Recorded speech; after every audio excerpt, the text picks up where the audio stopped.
Diabetes जो है वो बढ़ती जा रही है, आखिर इसके पीछे क्या वजूहात हैं? बच्चों में भी डायबिटीज़ जो बढ़ रही है और इस तरह से नौजवानों में भी बढ़ती जा रही है, तो इसके पीछे बेसिक जो वजूहात हैं वो क्या हैं? सबसे पहली वजह तो आ जाती है हमारा लाइफस्टाइल। पहले पुराने दौर में वॉक ज़्यादा होती थी और जंक फूड का इस्तेमाल बहुत कम था। अब बिल्कुल उल्टा हो चुका है, वॉक हम कर नहीं पाते बहुत सारे फैक्टर्स की वजह से। कोविड पहले आ गया, फिर जैसे अगर हम आजकल के दौर में बात करें तो वारदातों के डर से बहुत सारे लोग वॉक नहीं करते। डर जो डेंगू आया हुआ है उसकी वजह से लोग बाहर नहीं निकलते, तो वॉक कम हो गई। लेकिन घर में बैठ के जंक फूड या मोबाइल पे एक क्लिक करके बहुत ज़्यादा हाई कैलोरी फूड का इंटेक, जिसमें आइसक्रीम्स आ जाती हैं, पिज्ज़ा बर्गर्स वगैरह आ जाती हैं, उसका इंटेक बढ़ गया। तो कैलोरी इनपुट हमारा बहुत ज़्यादा बढ़ गया और कैलोरी आउटपुट ना होने के बराबर हो गया, जिसकी वजह से शुगर का मसला बढ़ता जा रहा है। शुगर के मेन कॉन्ट्रीब्यूटर्स में जो बड़ी वजह आती है वो आती है ओबेसिटी, यानी मोटापा। अगर मोटापा बढ़ेगा तो जाहिर है शुगर का रिस्क भी बढ़ता जाएगा। फिर ब्लड प्रेशर का मसला अगर बढ़ता है तो उसके साथ साथ इनडायरेक्टली शुगर का रिस्क भी बढ़ता जाता है। तो जो हमारा लाइफस्टाइल है जिसमें वॉक ना होने के बराबर है लेकिन जंक फूड डेली बेसिस पे है, ये मेजर रीजन है शुगर के बढ़ जाने की या डायबिटीज के रिस्क जो है। अच्छा डॉक्टर साहिबा, जिस तरह से आपने बात की कि ये लाइफस्टाइल में डिस्टर्बेंस जो है वो इसकी मेजर रीज़न है, तो डेफिनेटली ये बात तो सही है। और जिस तरह से शुगर से बचने के लिए भी हमें एक अपने लाइफस्टाइल को बैलेंस करना पड़ता है, और बैलेंस लाइफस्टाइल में जो सबसे इंपॉर्टेंट चीज़ है वो आपकी डाइट है।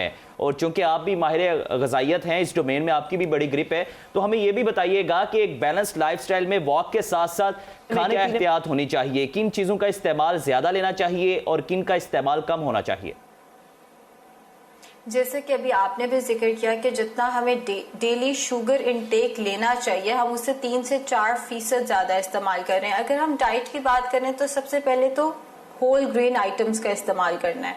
अब होल ग्रेन आइटम्स से क्या मुराद है? जितने सफ़ेद अनाज हैं उनको अवॉइड करना है, जैसे सफ़ेद आटा, सफ़ेद चावल, ब्रेड, सीरियल्स, इन चीज़ों को आपने अवॉइड करके दलियों की तरफ या होल ग्रेन आटे की तरफ, लाल आटा, जौ का आटा, जई का आटा, वो ज़्यादा बेहतर है। जितनी चीज़ें लेस प्रोसेस्ड होंगी वो उतना शुगर के चांस को कम करेंगी। फिर लो फैट डेयरी इनटेक आपने करना है, जैसे दूध या दही के ऊपर से मलाई का हटा देना जो है वो शुगर के रिस्क को भी कम कर देता है।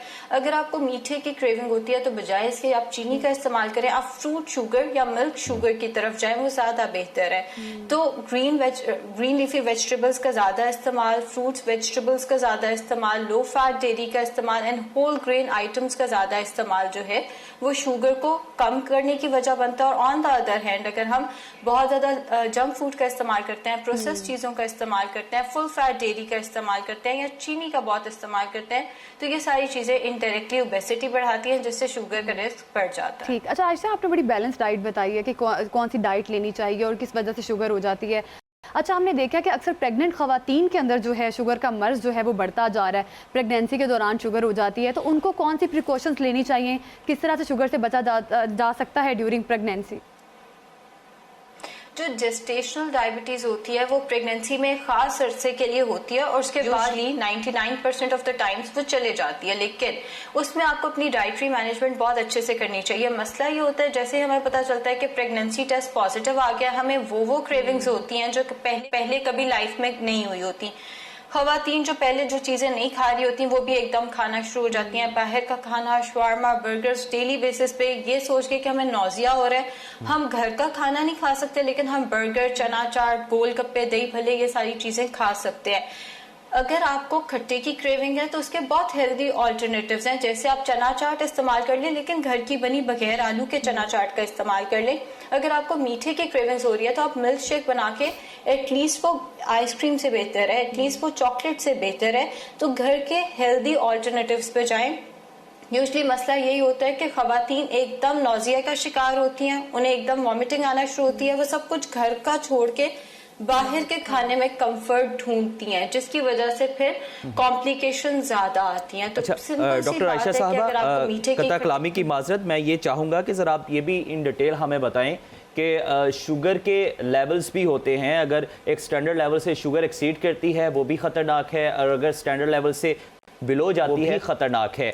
लेकिन हम ये भी देखते हैं कि आजकल सिर्फ मोटापा जिनको है उन्हीं में शुगर का रिस्क ज़्यादा नहीं है, बहुत सारे नौजवान जो स्लिम स्मार्ट हैं उनमें भी शुगर जो है वो डायग्नोस की जा सकती है। तो अगर इनिशियल स्टेज पे अगर शुगर डायग्नोस होती है तो उस पर आपको इनिशियली आपको कौन सी प्रिकॉशंस लेनी चाहिए, या डायरेक्टली आपको इंसुलिन पर जाना चाहिए?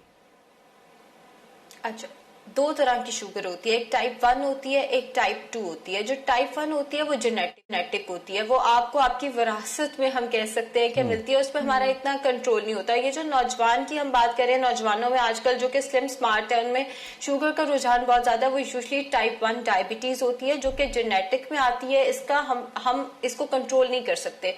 ठीक है डॉक्टर साहब, ये बताइएगा कि लोगों को अवेयर करने के लिए, क्योंकि बहुत सारे ऐसे लोग हैं जिनको शुगर शुरू हो जाती है लेकिन उनको पता नहीं चलता, लेकिन एक सर्टेन स्टेज जो आती है उस पर पता चलता है कि हाँ ये बीमारी लाहक हो गई है, और उसके बाद वो डायरेक्ट इंसुलिन पे चले जाते हैं क्योंकि कैटेगरी जो है वो बढ़ जाती है। तो लोगों को अवेयरनेस के लिए हमें क्या करना चाहिए, गवर्नमेंट को क्या करना चाहिए लोगों को अवेयर करने के लिए?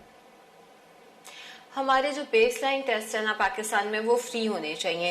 एक होते हैं लग्जरी टेस्ट, वो जैसे आपके ब्लड के अंदर कैल्शियम कितना है, पोटेशियम कितना है, ये हमारे मेजर टेस्ट हैं, ये हमारी जरूरत है। एक औरत की जरूरत है कि उसको पता हो कि उसके अंदर कैल्शियम कितना है। इसी तरह तमाम पॉपुलेशन की जरूरत है कहीं ना कहीं हमारे ये बेसलाइन टेस्ट फ्री होने चाहिए। साल में 2 दफा गवर्नमेंट की तरफ से ये चीज, हमें ये फैसिलिटी होनी चाहिए कि हम अपने बेसलाइन टेस्ट, जिसमें कोलेस्ट्रॉल आ जाता है, जिसमें यूरिक एसिड आ जाता है, जिसमें शुगर आ जाती है, जिसमें जो बाकी बुनियादी हमारे टेस्ट है वो आ जाते हैं, वो गवर्नमेंट की तरफ से फ्री हो जाए। गवर्नमेंट की सबसे पहले तो अगर आप पूछते हैं कि क्या हमारी रिस्पॉन्सिबिलिटी है गवर्नमेंट की, तो वो यही है कि हमारे बेसलाइन टेस्ट जो हैं वो फ्री कर दिए जाए। जहां तक अवाम की बात है तो अवाम के एंड पे भी कुछ रिस्पॉन्सिबिलिटी है।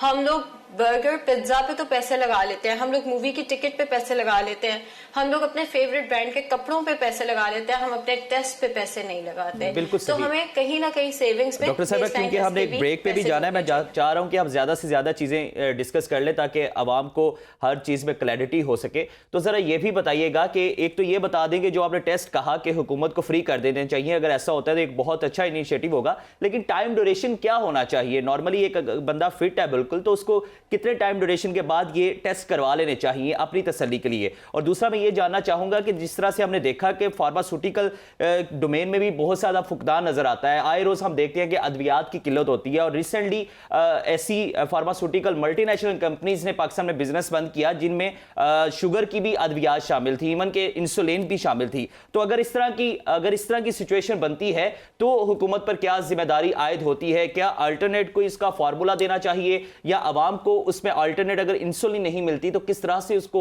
ओवरकम कर सकते हैं? देखिए, अगर इंसुलिन नहीं मिल सकती तो गवर्नमेंट की ऑब्वियसली रिस्पॉन्सिबिलिटी है कि ये तो एक नेसेसिटी है, इंसुलिन तो एक नेसेसिटी है, ये कोई लग्जरी वाले सप्लीमेंट्स तो है नहीं, ये कोई न्यूट्रास्यूटिकल्स तो है नहीं जो मुल्क में शॉर्ट हो गए। इसकी जो सप्लाई है उसको मेक श्योर करना तो गवर्नमेंट की रिस्पॉन्सिबिलिटी है, इस पे तो हम किसी और चीज की तरफ नहीं जा सकते। हाँ, अगर कोई कंपनी सिर्फ और सिर्फ अपनी इंसुलिन को बेचना चाहती है या ये करती है कि डॉक्टर बिला वजह इंसुलिन लेकर दे रहा है, तो उस केस में डॉक्टर और कंपनी के खिलाफ जो है एक्शन होना चाहिए, डेफिनेटली उसका एक्शन होना चाहिए। जहां तक बात है कि टेस्ट कितने अरसे बाद रिपीट कराने चाहिए, हर साल में 2 दफा, हर 6 महीने के बाद आपको अपने बेसलाइन टेस्ट रिपीट कराने चाहिए।